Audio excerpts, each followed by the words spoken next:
Welcome to the Politics Chicks podcast. I'm Monica Healy. And I'm Christy Branham.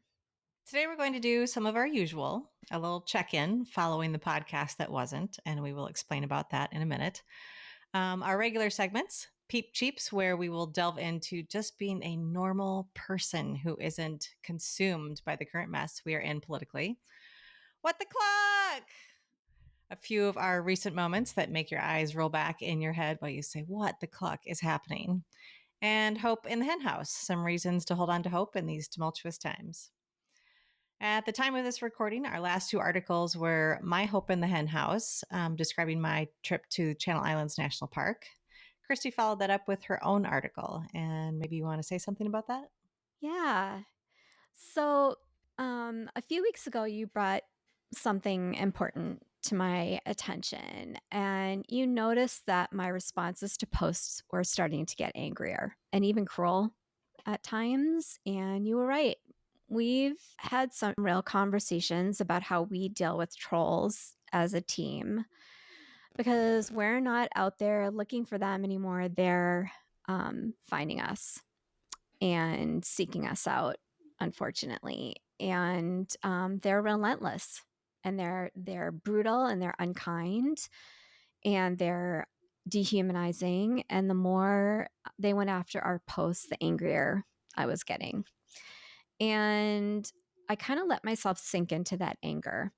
And the more I let myself do that, the worse I felt. And nothing good ever comes from that kind of energy. And when you called me out for it, I felt ashamed and, exposed. And I realized I've been trying to find some sense of control by fighting back, but trying to subdue these people who feel so bold in their cruelty and their condescension and their dehumanization is just, it opens up a whole other can of worms. I think that might be the difference between you and I, where I'm more willing to let it go because I don't think there is reasoning with them once they sink to that level. Yeah, and I think the rational side of me believes that too, but it's a psychological response for me. And I'm not using that as an excuse. I mean, Monica and I have very different upbringings, and I didn't have appropriate responses to anger and frustration modeled to me as a child. It was actually something that I had to learn as an adult, which made it doubly difficult for me because I'm on the autism spectrum. So not only as an adult did I have to learn things like nonverbal communication and being able to figure out from people's body postures and what they weren't saying to understand how they were really feeling if they weren't saying it. That was difficult for me. Um, and but the other thing that I needed to learn was how to manage my anger and frustration because as a child, for me, that was a protection defense mechanism to keep myself from getting hurt. And so no matter how much work and how many years of therapy we go through, I think that child is always still there. And there were times when I just let my anger get the best of me. I've been conditioned to never walk away from a fight, you know, and that's not always the best path. I wanted to make these people feel like I felt, and maybe even worse. But when you held that mirror up and asked me if this is the person I really wanted to be, I kind of froze and it stopped me in my tracks. And I know we're well past what Michelle Obama said about when they go low, we go high. Um, that's just not working anymore. And I think that we've all come to that realization that we're not dealing with people who have the same values that we do. And the best that we can do is to try to stay dignified. And a lot of times that just means ignoring the comment and letting it go. And we've even started to remove some of the comments. And when you say that was hard, Monica, at first to remove comments, I had an issue with it because I didn't want to be perceived as being censoring people. Yeah, I would agree where I think you were more willing to remove comments initially, and now I'm on that same page where I don't want to give a platform to hate. So if there's a comment that dehumanizes, expresses hate, I block and delete. Yeah. Yeah. I mean, the reality is that we do believe in free speech, but we don't want to become the kind of people who silence others just because they don't agree with us. But some comments, they just don't disagree, they dehumanize. We've had situations where commenters have gone after readers and subscribers of ours who've commented and gone after them in a way that was inexcusable. So we've just come to the decision that we're not going to allow that on any of our social media or on Substack. Like, that is just not acceptable. And we made a joint decision that we're going to stay above the fray. And if we do respond, it will be sharp, firm, and above reproach, and never cruel, and one comment rule. Like, you make your comment and then you walk away. And I want to commend you for owning that, because that's not an easy thing to do, and that's a big person. I wouldn't say I'm a big person. I just think it's really important because people put a lot of trust into what we say to them. And we speak about what it means to be a decent human being and have kindness and compassion and empathy. And the expectation is that's the type of person that we are. And I think that creates a higher standard because people believe that about us. Like, that's what we write, that's what we put out in the world. People believe that about us. And, I think it's really important that if we're going to not stay aligned with that, we need to own it. Because if we can't own when we make a mistake, we can't expect other people to own when they've made a mistake, if that makes any sense. And it's okay to be human. Oh, yeah. Oh, yeah. I mean, I don't think I'm a bad person. I have regret about things that I've said. Some of them have actually been really clever and kind of just, whip people into a state of they couldn't respond to it. But that's not the point, to be able to do that. It's just the fact that I refuse to let myself stoop to that level. So, anyway, that's all I got on that.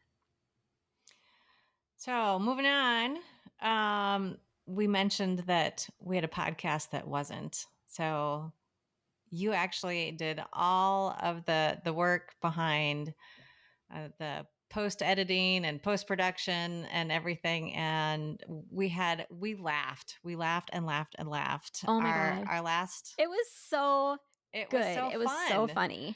Our last episode was about using humor, and we had some clips from The Daily Show and Stephen Colbert, and we talked about South Park. And then what happened, Christy? I spent 2 days editing, doing the post production. And when I went to post it, all of our platforms rejected it because of copyright infringement, because we had used stuff from Stephen Colbert and from The Daily Show. So I had thought about going back and editing those sections out, but it really didn't make any sense for us to do that, because unless you had the insight into what we were talking about, it wasn't nearly as humorous. So I guess the bottom line is use some humor to get through all the shit that's going on, because it was good to laugh. So find some humor. And understand that when you put 14 hours into doing post-production work in it, you have to scrap it, that's just part of the learning process. You can swear, stamp your feet a little bit, and then move on. So then catching up, since the last time we had a podcast, it's been a while now.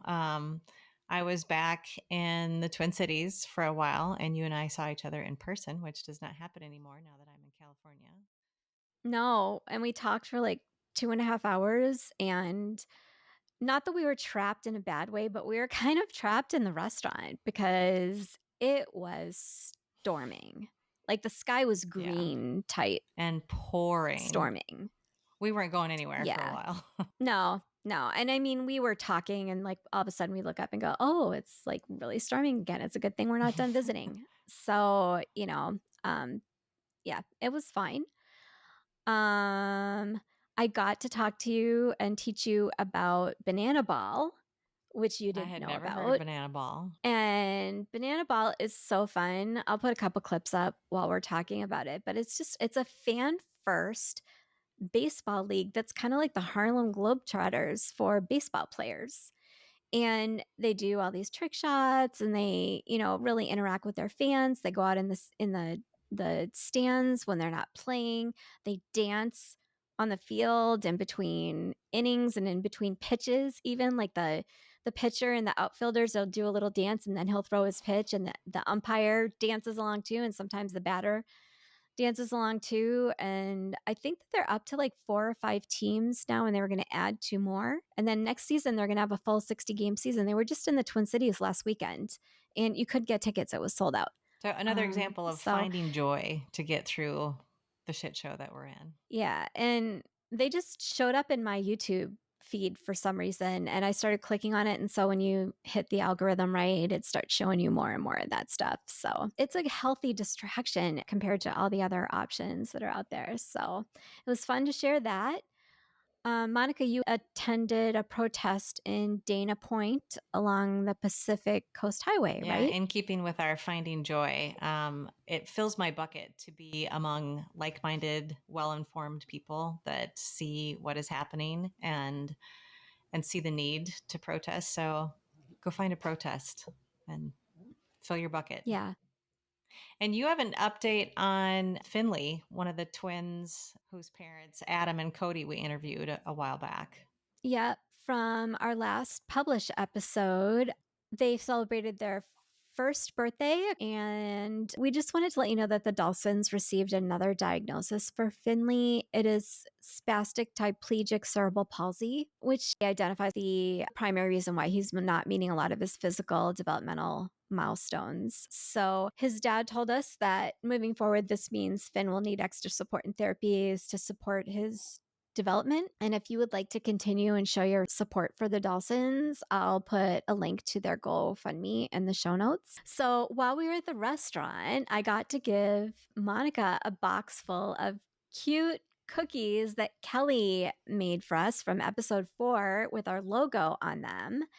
And there were a couple cookies with images of her and Dempsey, her son, on them. And we found out this is actually her business. It's called Cute and Delish.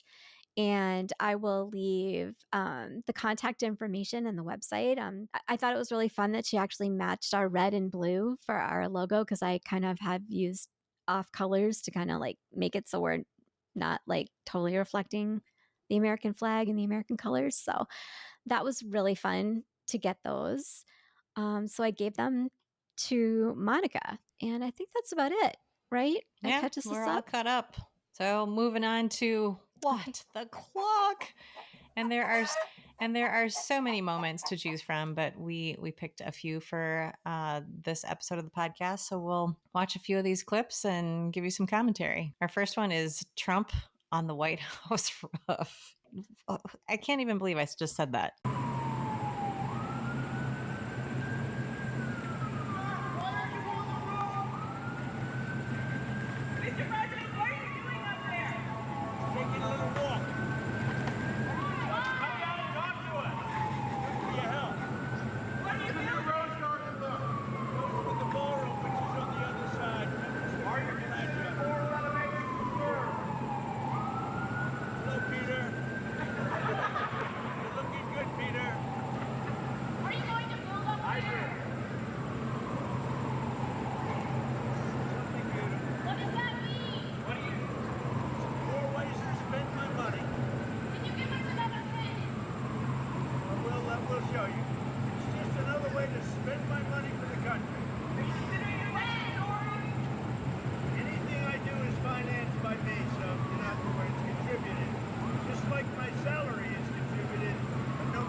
A few moments later. Mr. President, what do you want to build? What are you trying to build? Missiles. Sir, do you approve nuclear missiles? Say more missiles?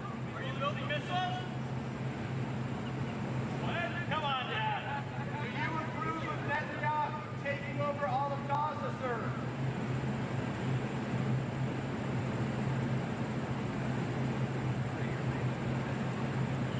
So ostensibly, he's on the roof because he's checking out work that's going to happen. Because, of course, we're going to build a $200 million ballroom that is going to totally mess up the symmetry of the White House. And he claims that it is funded through contributions. But, he also claimed that Mexico was going to build the wall. And we know how that went out. Yeah. And it's his Right. money he's spending. So if this had been Biden, can we just pause and talk about how the media would have relentlessly hounded on his age, on his cognitive abilities? And, there's hardly a peep out of the media for why we are here.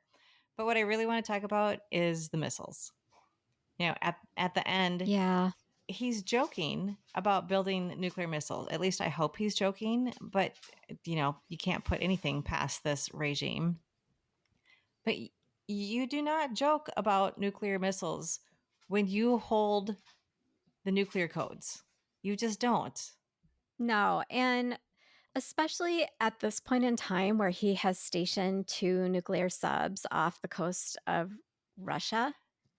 I mean, that is such a provocative thing Well, for let's talk him about that too, to do. because that was in response to a post from Medvedev, who was the former president of Russia. He holds no power.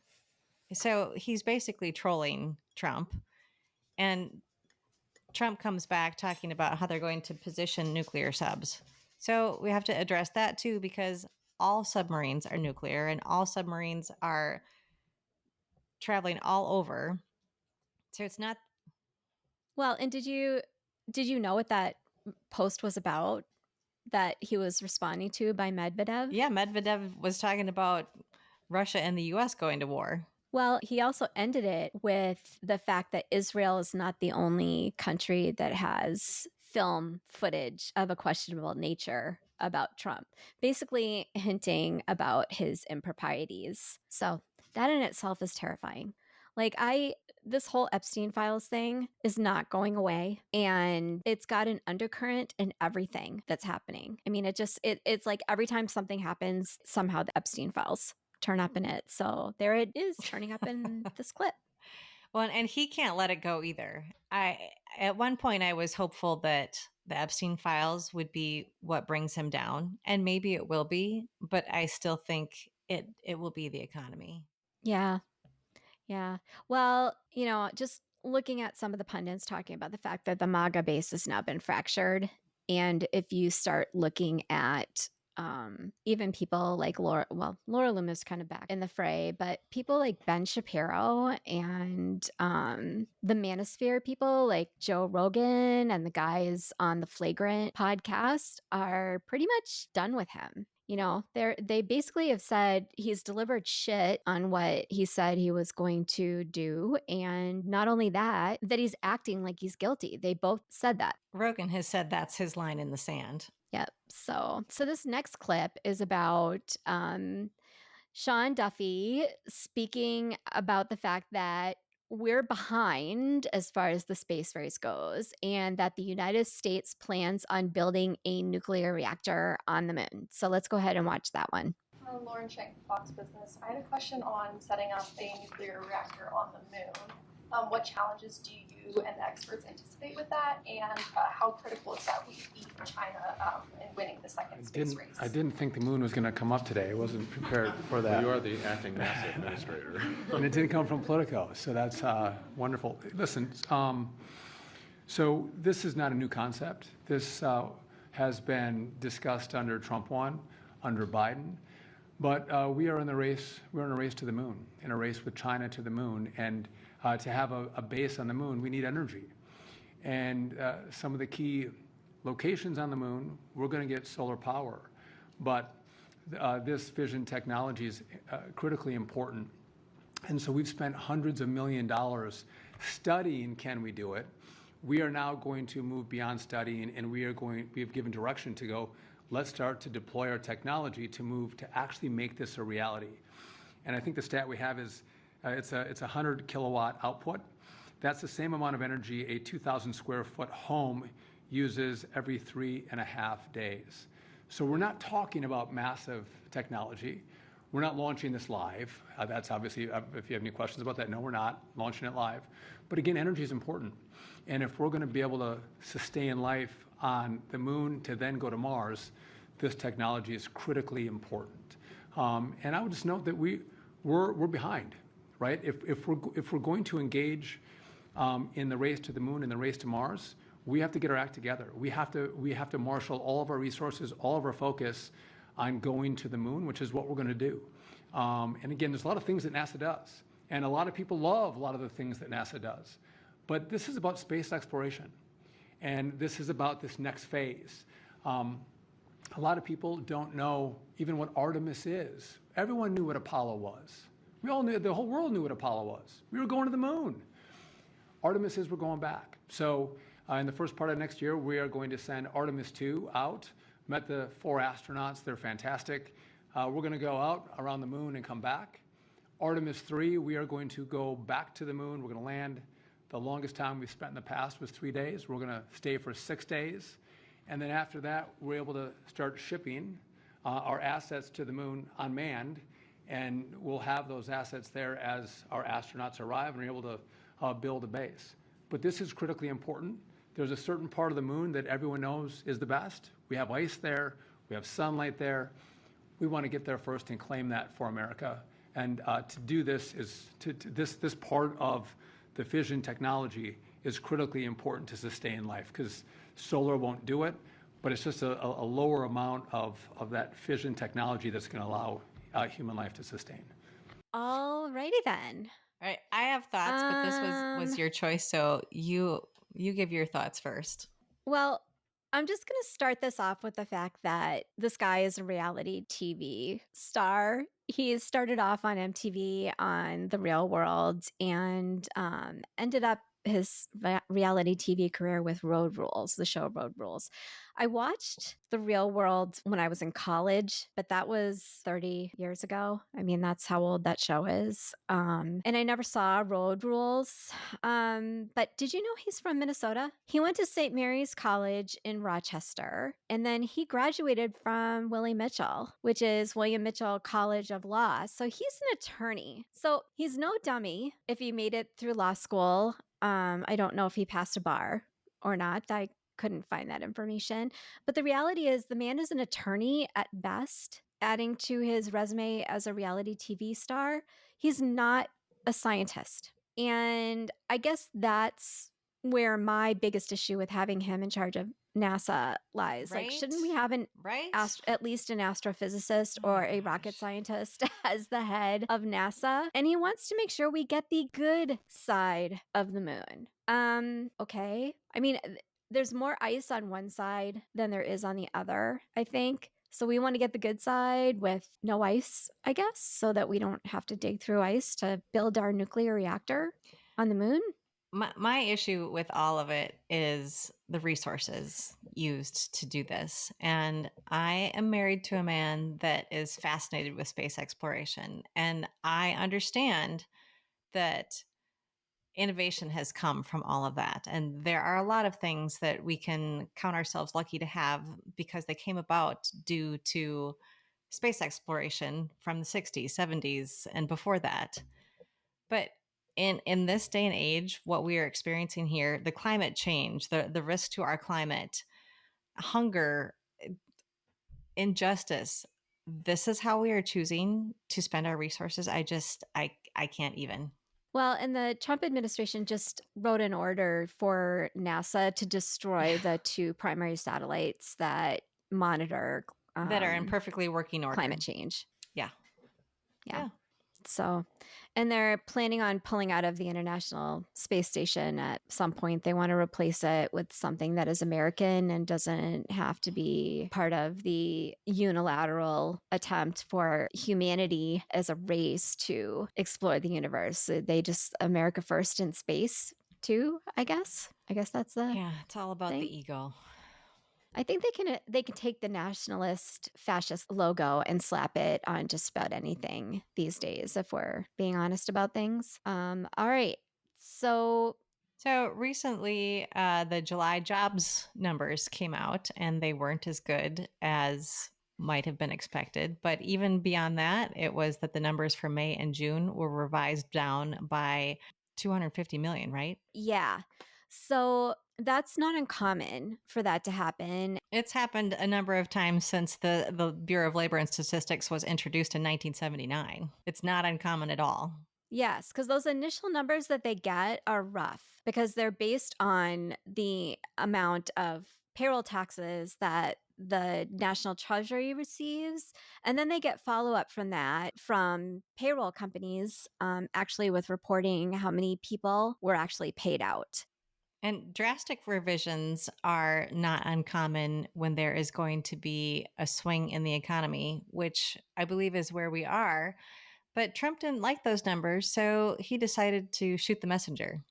Mr. President, why did you fire the head of the Bureau of Labor Statistics? Because I think her numbers were wrong, just like I thought her numbers were wrong before the election. Days before the election, she came out with these beautiful numbers for Kamala, I guess Biden/Kamala, and she came out with these beautiful numbers trying to get somebody else elected. Then right after the election, I think on the 15th, November 15th, she had an $800,000 or $900,000 massive reduction. Said she made a mistake. No, that woman's numbers are on the monthly jobs report. Going forward, why should anyone trust the numbers? Well, that's and the if big thing. You're right. No, you're right. Why should anybody trust numbers? You go back to election day. Look what happened 2 or 3 days before with massive, wonderful job numbers, trying to get him elected or her elected, trying to get whoever the hell was running. Because you go back, and they came out with numbers that were very favorable to Kamala, okay, to trying to get him elected, trying to get her elected. And then on the 15th of November or thereabouts, they had an 800,000 or 900,000 overstatement reduction right after the election. It didn't work because you know who won, John? I won. But here's the thing. Your supporters have had issues with these numbers. I've had issues with the numbers for a long time.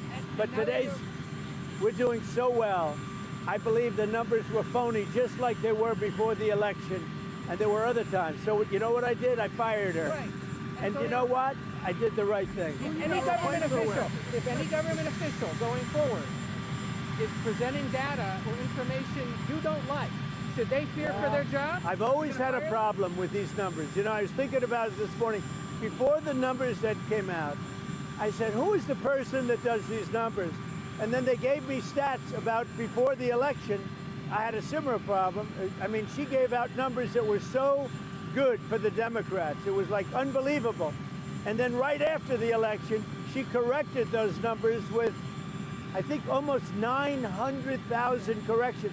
I think nobody had ever seen anything like it. Well, today she did the same thing with the 253,000, whatever the number was. No, we need people that we can trust. I mean, your question is a very good one. We need people we can trust. All right, well, let's start with some information about Erica McIntyre because she is the head of the Bureau of Labor and Statistics. And yes, she was confirmed during Biden's administration with confirmation votes coming from both Marco Rubio and J.D. Vance. She had bipartisan approval. And she doesn't even get these numbers until the day that reports are released. So there is a team of statisticians behind her coming up with these numbers. She's the one that reports the numbers. So this really is a case of shooting the messenger. And Trump claimed in that clip that the revisions after the election were to make the Biden administration look better. But there were revisions in August of 2024 that revised job numbers down. It's not that she's changing numbers to try and make somebody look good. She's changing the numbers because they got new information. That's how that works. Well, and Rachel Maddow talked about this on Monday. And one of the things that she brings up consistently, and something we hear Heather Cox Richardson bringing up consistently, and Ruth Ben-Ghiat, who is an expert on authoritarianism, is authoritarians, one of the very first things they do is they take control of the media.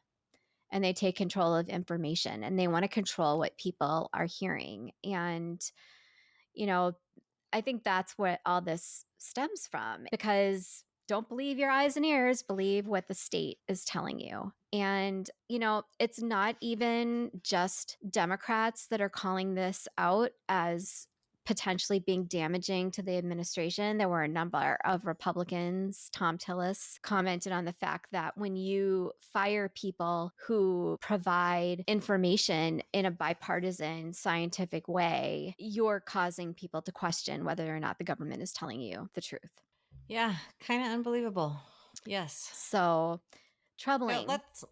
I was just going to say, let's move on from there and get away from politics a little bit, because I feel myself getting heightened when we talk about all this, and it's pretty depressing. So let's get to our peep cheeps, where we're going to talk about some things that we like to do that do not involve politics. So what's one of your favorite things to do that just takes you out of that world? Well, I wrote about this last week. I've started to learn how to play piano at 55 Excellent. years old. Yeah, so I was actually talking about it with Monica when we first came on, and we chatted about it yesterday in our production meeting. I practice almost every day. I do have bad days and good days. So, on days when I'm dealing with nausea, migraines, stuff like that, practicing piano doesn't become a priority. Just making it through the day does. But for the most part, I've been finding it relaxing. It's a process that requires all of my concentration, so it doesn't allow me to take any of my bandwidth in my brain. I still am struggling with getting the right and left hand to play together. Like, that's a very hard thing when you're an adult to learn. That's why it's better when kids learn to play an instrument when they're younger, because their neural pathways are a lot more flexible. But it forces me to take my mind off of what's going on, because the reality is, because Monica and I do this, because we write about this almost every day, we are immersed in politics. And so for us, I think it's part of self-care and mental health self-care. Well, I'm going to piggyback off that, since I am a musician and I taught elementary music for 30 years. And that's one of my joys too. I have an audition next week for the Orange County Women's Chorus, and I'm actually kind of nervous for it. But looking forward to the possibility of singing with a group of people again, because I truly believe that there is nothing so beautiful as the human voice lifted in song. Yeah. And there's something about singing in a choir. Tom and I, my husband and I, sang in our church choir for years. And even if you're not the best singer, even if a lot of the people in the choir are not the best singers, there's something about human voices when you blend them together that even if there are a couple that are a little bit flat or a little bit sharp, it still sounds beautiful. Well, this choir has pretty high standards. The section on their webpage says that if you are looking for a choir where a few notes are okay, this might not be the choir for you. That's why I'm a little nervous, but I'll give you an update. Yeah. Yeah. Well, Monica and I are both second sopranos, which means that we sing the high parts, but not the high parts. Like, I can't get up in my head voice that high. I mean, I probably could, but I would sound like I'm screeching. So, all right. But what's your number 2? So I would have said, if you had asked me 5 years ago, I would have said running. To be honest with you, I miss it more than I can even express in words. I think my mental health and my overall well-being was at its highest when I was running. Maybe not always when I was training for a marathon, because you get to a point with all those miles that it really wears on your body, and it's very taxing psychologically on you, especially, when all week you've got a 20-mile run on Saturday or an 18-mile run on Saturday, and the weather is going to not be hospitable to it either. I'd take rain over the heat and the humidity. And actually, when we were training for the Chicago Marathon, we did our 20-mile run on the Loose Line, which is a really beautiful trail here, flat as the day is long. I think that's why we picked it. It was warm. But it was something. It was warm. It was well over 90 degrees when we got back to our cars. But we didn't die. We didn't die. We made it. Tom was with us. He didn't die. We didn't have to each take an arm and a leg and carry him home.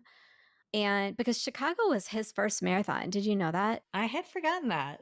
Yeah. I had done a couple races before him. I had done Twin Cities and Grandma's. I think I actually did Twin Cities twice. And then I did Grandma's and then Chicago. And we're supposed to be talking about Help in the Hen House. I don't want to go into a race recap because it was brutal that day. Oh my God. And it was September. It was October. Yeah, it was in October. It should have been cool. And, you're running was pretty hot. close to Lake Michigan for a lot of it. So one of the things about the Chicago Marathon that they tell you is to look around and enjoy everything, because you run past Wrigley Field, you run through Youngtown, which is the LGBTQ community. And so they have, men's choirs out singing to you along the way. And you run past all these historic and beautiful things in Chicago. I didn't see any of it. My eyes were straight ahead. At one point, I was running they have a tangent line on that race so that you can visibly see. And the tangents are the shortest possible distance you can run during a race. And a lot of times there isn't a tangent line, but Chicago has a tangent line. It's green. I remember it. I vaguely remember it. But I suppose this isn't all Hope in the Hen Housey. But anyway, I would have said running. By right now, I would say writing. And not necessarily writing for my Substack.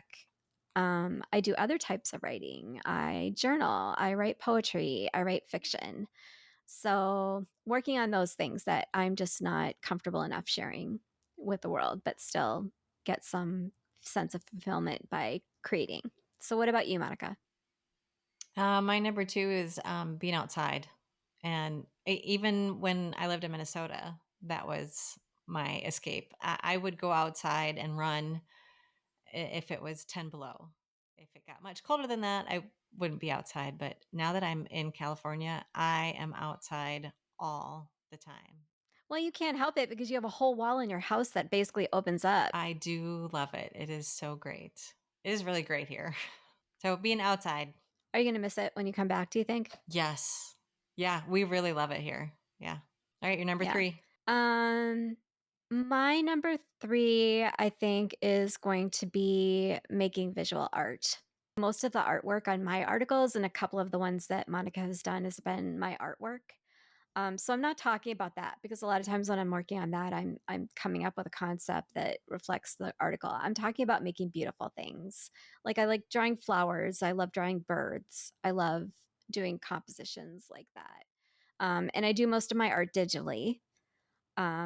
And I can paint, I can draw, but I just love all the extra flashy tools that I get by doing it digitally, either on my iPad or on my computer with Photoshop and Illustrator. So, art, making beautiful things and a lot of times I'll either throw in an audiobook or a podcast while I'm working on art, at the same time. And I try to make it something that makes me think about something other than politics. So a lot of times I'll listen to an audiobook while I'm doing art, like a novel. That's another good one by itself to read. Yep. I'm going to make my number 3 my husband, just to hang out with him and to laugh with him and maybe combine that with games. We're big game players. So a lot of evenings after dinner, we sit down and play a game, and it's good to not have the rest of the world and just hang out with him and play a game and have fun. Yeah. Tom's going to be mad at me now for not saying that he's... No, I never see him though right now. So he's he's in the middle of producing a show. He's a theater producer in addition to his real day job, but they're in the middle of a run, and 3 days a week for the next couple weeks. They opened 2 weekends ago. He has matinees, so he leaves the house at 9, and today on a Thursday I won't see him again until tomorrow morning because he'll get home after I've gone to bed tonight, so I don't see him a whole lot. So I'm hoping once this show is over we can actually have some time together. We got my mobility scooter so that we could go take walks together out on the trails because I live about a quarter mile from a trailhead. And one thing that Minnesota has that is we have just really taken advantage of is an amazing trail system. Great trails and parks. Well, I think our three things that we like to do that don't involve politics is a good segue into Hope in the Hen House. We have featured that on our Substack, but it actually started right here on the podcast. We know how heavy things can feel, but it's those small sparks of hope that give us the lift that we need to keep going. Like we need to microdose hope. Yes, I love that analogy, microdosing. Any little thing, we'll take it. It just, no matter how tiny it is, you have to find something every day. Well, and I think our first one that involves politics is a pretty big one. As we're recording this, the Texas Democrats have left Texas. They're pushing back against the vote to further gerrymander the state. And I say further gerrymander because it is already a very gerrymandered state. It is not necessarily a red state, it is a rigged state. There are more registered Democrats in the state of Texas than there are Republicans, and yet they have far more seats, the Republicans do. And we've put out a couple articles describing the history of gerrymandering. That's drawing lines of electoral boundaries in order to favor one party or another. And it's been around for almost since the beginning of our country and has been employed by both parties, but is definitely favored by the Republican Party. And polls show huge unfavorability to Trump's policies and actions that the Republicans are now worried about holding on to their razor-thin majority in the House. So Trump ordered Texas Governor Greg Abbott to find him 5 more seats. In air quotes there. Yeah, sounds a lot like the phone call to Georgia Secretary of State Brad Raffensperger in 2020. I just need 11,780 votes. The perfect phone call. So kudos to the Texas Democrats who recognize that this is bigger than just Texas because this is going to spread to other states. And this is not just about any one piece of legislation. This is about maintaining our democracy. And they already have a minority rule. They already have a jerry-rigged state. And I'm hoping that the Democrats will respond in kind. We'll see. That's my hope.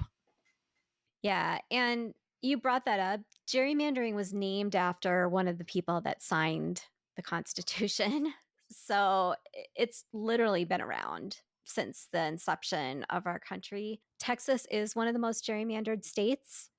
Missouri is also highly gerrymandered. They tried to do it in Kansas and that got shot down. But if we're going to be totally forthright, we have to call it out when it goes both ways. And Illinois is highly gerrymandered for Democrats. So, and there are states that do it right, like California, for instance, has an independent citizen-run commission that creates boundaries. And so does Michigan. And the result of that was Democrats actually getting some play in the elections when they hadn't even had a chance for decades. Because they had a very gerrymandered state. And once they passed a citizen initiative to take it out of the hands of the politicians and put it into a bipartisan commission, it made for fair districts and it made for a trifecta for Michigan for the first time in over 40 years. Another state that's highly gerrymandered is Massachusetts, which is really small. So those smaller New England states don't have as many representatives, as many districts, but Massachusetts is highly gerrymandered for their Democrats as well. The fact that, and I almost chose this as one of my videos for What the Clock. The fact that the Republicans are using the defense that because they have more Republican voters in Texas than they therefore deserve more seats and more representation in Congress goes against everything that is laid out in the Constitution to make sure and ensure equal representation for the population of this country. And to hear them do the mental gymnastics they are doing online it's astounding. I don't know how they live their lives wrapped up in a pretzel shape all the time and how they keep it all straight. How they keep it straight, indeed. Yeah. You know, when Marjorie Taylor Greene is starting to question the motives of the party, that there's a problem because she is batshit crazy. And when she's calling out the Republicans for what they're doing, there's a problem. Well, my pick for Hope in the Hen House is that for once, the Democrats aren't showing up for the gunfight with a tote bag. They're actually bringing their own ammunition and they're aiming straight at the map. And as Texas Republicans push forward with another round of extreme gerrymandering as a result of Trump's request to Governor Abbott to find him 5 more seats, Democrats like Gavin Newsom are warning if Texas rigs the game, blue states will too.